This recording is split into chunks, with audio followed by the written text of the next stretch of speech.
दोस्तों नमस्कार, स्वागत है आप सभी का all India first day YouTube channel पे। इस वीडियो में हम बात करेंगे टीजीटी पीजीटी परीक्षा के प्रारूप के बारे में। साथ ही अगर बात की जाए उत्तर प्रदेश के अंदर 2 जिलों के अंदर ही 26,000 नई प्राइमरी शिक्षक भर्ती को लेकर, साथ ही 51,000 प्लस 17,000 शिक्षक भर्ती के बारे में बात जो भी होगी आपको प्रूफ के साथ दिखाई जाएगी, जिससे कि आपको जानकारी पूरी मिले।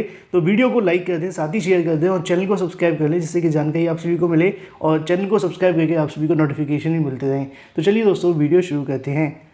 क्योंकि इस चैनल के माध्यम से सबसे पहले आपको सटीक और ऑथेंटिक जानकारी दी जाती है, फिर यहाँ से कॉपी करके आपको सब जगह से मिलती हैं। शुरुआत करेंगे सबसे पहली अपडेट के बारे में, जो कि संबंधित है टीजीटी और पीजीटी को लेकर। टीजीटी पीजीटी भर्ती का नोटिफिकेशन जारी हो गया। आप में से बहुत सारे छात्रों ने आवेदन कर दिए होंगे, कुछ अभ्यर्थी अभी इंतजार कर रहे होंगे।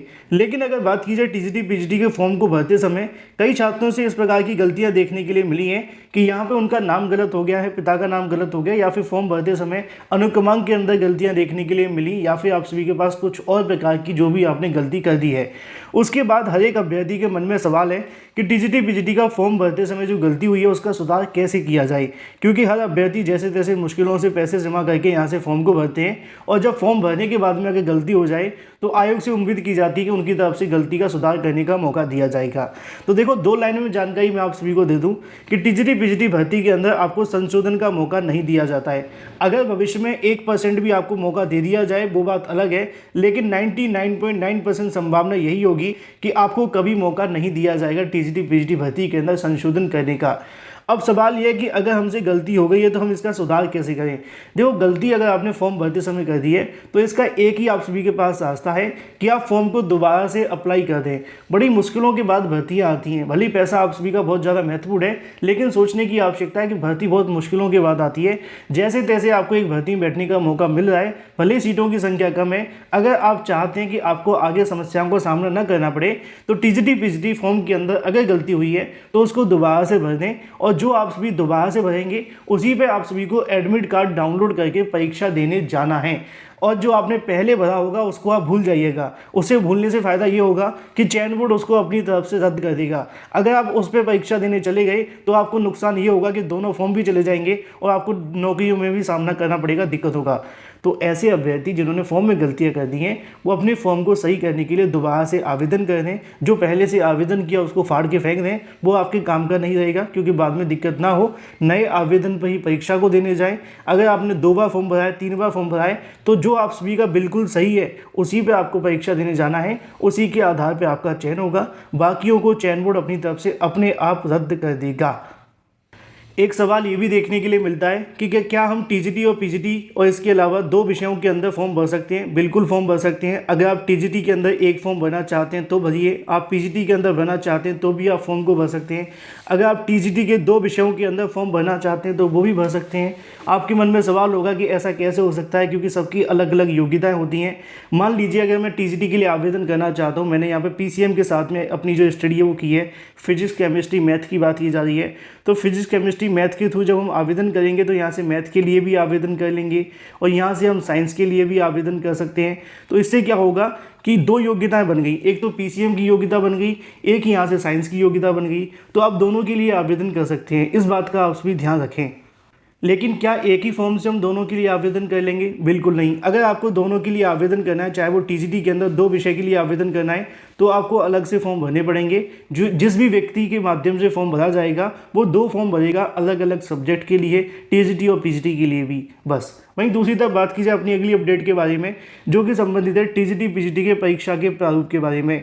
कई बार टीजीटी पीजीटी को लेकर आप सभी के नोटिफिकेशन के अंदर बहुत सारी जानकारी दी जाती है, लेकिन आप उसको मिस कर देते हैं। यहाँ पे उसी को लेकर जानकारी दी गई है कि परीक्षा केंद्रों का जो निर्धारण होगा वो जनपद मुख्यालय पर देखने के लिए मिलेगा। जनपद मुख्यालयों पर आपके जो परीक्षा केंद्र बनाए जाएंगे, अभ्यर्थियों से कोई भी परीक्षा केंद्र आवंटित नहीं किया जा सकेगा। परीक्षा केंद्र समय सारणी आप सभी की जो यथा समय दे दी जाएगी। एक नीचे बहुत बड़ी जानकारी लिखी है जो कि छात्र गलती कर देते हैं।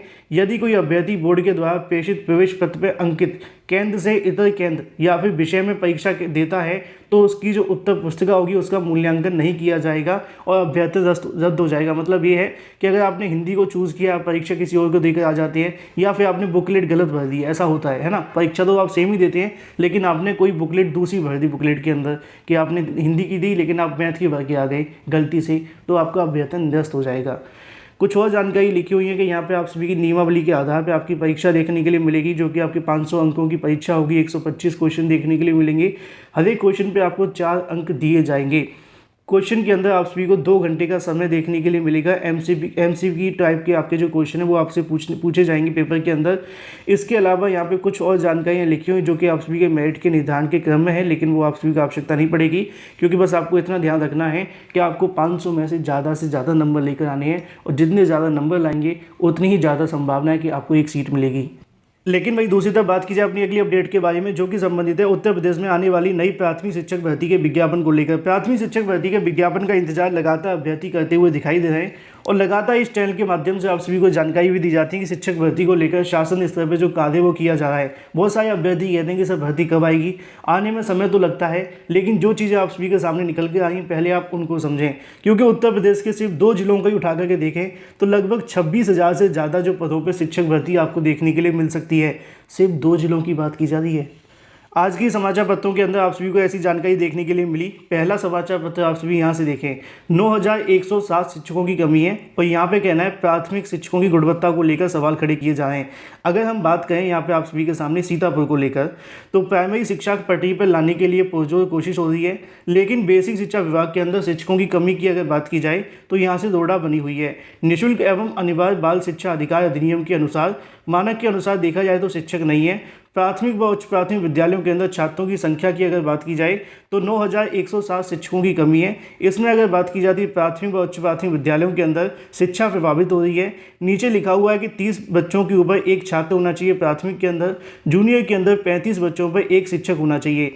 नीचे लिखा हुआ है कि 30 अप्रैल 2022 तक छात्र शिक्षक अनुपात के आधार पर 1 से लेकर 5 तक के प्राथमिक विद्यालयों के अंदर 4,10,000 आप सभी के सामने जो अभ्यर्थी हैं वो देखने के लिए मिलते हैं।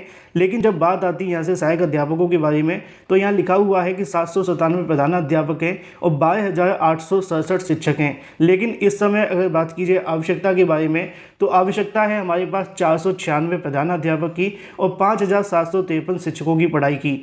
नीचे लिखा हुआ है कि इसी तरह अगर बात की जाए 298 प्रधानाध्यापक और 7,014 यहाँ से सहायक अध्यापकों की कमी है। इन सभी को अगर जोड़ करके आप देखेंगे तो लगभग आप सभी के सामने 9,100 कुछ आप सभी के सामने जो पद है वो खाली पड़े हुए हैं।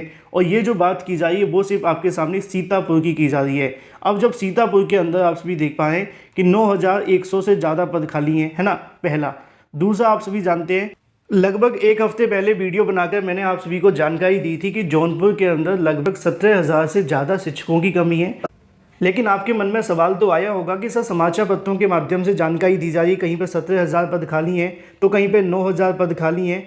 अगर इन सभी पदों को जोड़ दिया जाए तो आपके सामने लगभग 26,000 से ज़्यादा जो शिक्षकों की भर्तियां हैं वो आपको 2 ही जिलों के अंदर देखने के लिए मिल जाएंगी। लेकिन हमारे बेसिक शिक्षा मंत्री जो कि अनुपात समानुपात को बहुत अच्छे तरीके से विदेश जाकर पढ़ कर के आए हैं, उन्होंने दावा किया था कि हमारे पास में जो शिक्षक और छात्र अनुपात है वो 26:1 का देखने के लिए मिलता है। तो इसमें कहीं ना कहीं जो सबसे बड़ी कमी थी वो अधिकारियों की थी, क्योंकि अधिकारियों के माध्यम से शिक्षा मित्रों को छात्र शिक्षक अनुपात में शामिल करके यहाँ पे दिखा दिया गया और सरकार की तरफ से विधानसभा में झूठ बोल दिया गया। लेकिन असलियत क्या है वो आपके सामने अब एक एक करके देखने के लिए मिल रही है। यहाँ पे जौनपुर के अंदर 17,000 से ज़्यादा शिक्षकों के पद खाली पड़े हुए थे। तो वहीं दूसरी तरफ अगर बात की जाए तो सीतापुर के अंदर यहाँ पर भी पदों की संख्या कोई कम नहीं है, क्योंकि यहाँ पे 9,107 शिक्षकों के पद खाली हैं। इन दोनों को ही जोड़ा जाए तो लगभग आप सभी के सामने 26,000 2 ही जिलों के अंदर भर्तियाँ हो जाएंगी। वहीं दूसरी तरफ लाखों की संख्या में बीएड और बीटीसी टीईटी पास करके बैठे हुए हैं, लेकिन सरकार भर्ती नहीं निकाल रही है। यहाँ पर आप सभी को देखने के लिए मिलेगा कि एक शिक्षक के पास में कई विद्यालयों का प्रभाव है। नीचे लिखा हुआ है कि कई विद्यालय तो ऐसे हैं जहाँ पर शिक्षक ही नहीं, बल्कि अगर बात की जाए तो एक ही शिक्षक के भरोसे जो विद्यालय वो चलते हुए दिखाई दे रहे हैं। उसी को लेकर यहाँ के जो बेसिक शिक्षा अधिकारी हैं उनका क्या कहना है वो भी आप भी देख सकते हैं। मानक के अनुसार शिक्षकों की कमी बनी हुई है, इसकी सूचना शासन को भेज दी गई है। मौजूदा शिक्षकों के बेहतर तरीके से पढ़ाई करवाने का प्रयास किया जा रहा है। मौजूदा शिक्षकों से कैसे आप करवाएंगे जब एक ही शिक्षक पूरे विद्यालय के अंदर होगा। छात्रों की संख्या 400-500 होगी तो क्या संभव है कि वो एक ही को सबको पढ़ा सकता है? तो इन बातों को समझने की आवश्यकता है। सरकार कहीं ना कहीं बार बार इस प्रकार के ढिंढोरा पीटती है कि हमारे पास वर्तमान में बड़ी संख्या में शिक्षक मौजूद हैं, लेकिन शिक्षा मित्रों की आड़ में सरकार की तरफ से इन शिक्षकों के जो पदों को छुपा लिया जाता है। अब 2 जिलों के अंदर 26,000 पद खाली हैं और उत्तर प्रदेश के अंदर आप जानते हैं कितनी बड़ी संख्या के अंदर जिले हैं। अगर 75 जिलों में हम हिसाब लगा करके देखें, क्योंकि यहाँ पे लगभग आप सभी के सामने एक ज़िले में 13,000 का औसत निकल करके आ रहा है, तो 75 जिलों के अंदर अगर आप 1,000 भी डाल देंगे तो अंदाज़ा लगाइए कितने पद खाली होंगे। लेकिन हम नहीं कहते कि इतने होंगे, हम ये कहते हैं कि 75 जिलों के अंदर लगभग आप सभी के सामने 2 गुने ही आप लगा करके देख लें तो आपको अंदाज़ा निकलेगा कि कितनी बड़ी संख्या में पद खाली पड़े हुए हैं। सरकार बार बार इस प्रकार के कार्य करती हुई दिखाई दे रही है, क्योंकि यहाँ पे 1 लाख से ज़्यादा पद उत्तर प्रदेश में प्राथमिक शिक्षकों के पहले से खाली हैं। सरकार ने पहले ही कहा था कि हमारे पास 51,112 पद खाली हैं। सरकार ने 17,000 शिक्षक भर्ती की भी जानकारी दी थी, लेकिन दोनों ही भर्तियां कहीं ना कहीं चुनाव के चक्कर में नहीं निकाली गई। अब उत्तर प्रदेश के अंदर आगामी समय में जो नया छात्र शिक्षक अनुपात निकलेगा, उसके बाद में सरकार 100% इतने पदों पर नई शिक्षक भर्ती का विज्ञापन जारी कर सकती है। लेकिन यह विज्ञापन तभी जारी होगा जब छात्रों के अंदर एकता होगी और सरकार से सवाल करने की यहाँ से कहीं ना कहीं आप सभी के अंदर मजबूती होगी। वीडियो को लाइक कर दें, साथ ही शेयर कर दें और चैनल को सब्सक्राइब कर लें।